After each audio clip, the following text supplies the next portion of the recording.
Hi అండి. ఈరోజైతే నేను చికెన్ కర్రీ అయితే చేస్తున్నానండి. చికెన్ కర్రీ చేసినప్పుడైతే నాకు ఒక్కొక్కసారి నేను ఫస్ట్ టైం అసలు వంటలు నేర్చుకునేటప్పుడు చికెన్ కర్రీ అయితే చేశానండి. అప్పుడు అమ్మ చెప్పినట్టు అన్నీ చేశాను. కానీ ఆ వాటర్ వేసేటప్పుడు మాత్రం అమ్మ దగ్గర లేరండి. అప్పుడు ఆ వాటర్ ఎంత వేసాను ఏంటో నాకైతే తెలీదు. అప్పుడు ఇంకా చిన్నదాన్ని కదా, నాకు అసలు తెలీదు.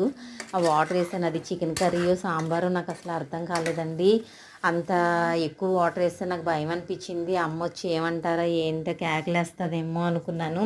అమ్మ వచ్చి చూసినప్పుడైతే కనుక చిన్నగా నవ్వుకుని, ఏంటి ఇంత వాటర్ వేసావేంటి, నీళ్ళు వేసావేంటి అనుకుని, పర్వాలేదులే ఏం కాదులే ఫస్ట్ టైం కదా, అలానే ఉంటుంది, నేర్చుకుంటూ ఉంటే అలాగే అలవాటు అవుతుంది అన్నారు. అంతే కదా, అమ్మ ప్రేమ మించింది ఎక్కడ ఉంటుందండి.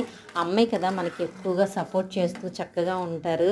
అవన్నీ గుర్తొస్తే నాకు చాలా చక్కగా అనిపిస్తుంది. అప్పటికి ఇప్పటికి ఎంత తేడా వచ్చినాయి వంటలు అనుకుంటూ ఉంటాను. నాకైనా మీలో ఎవరికైనా ఇలా కూడా జరిగిందా? కామెంట్ చేయండి.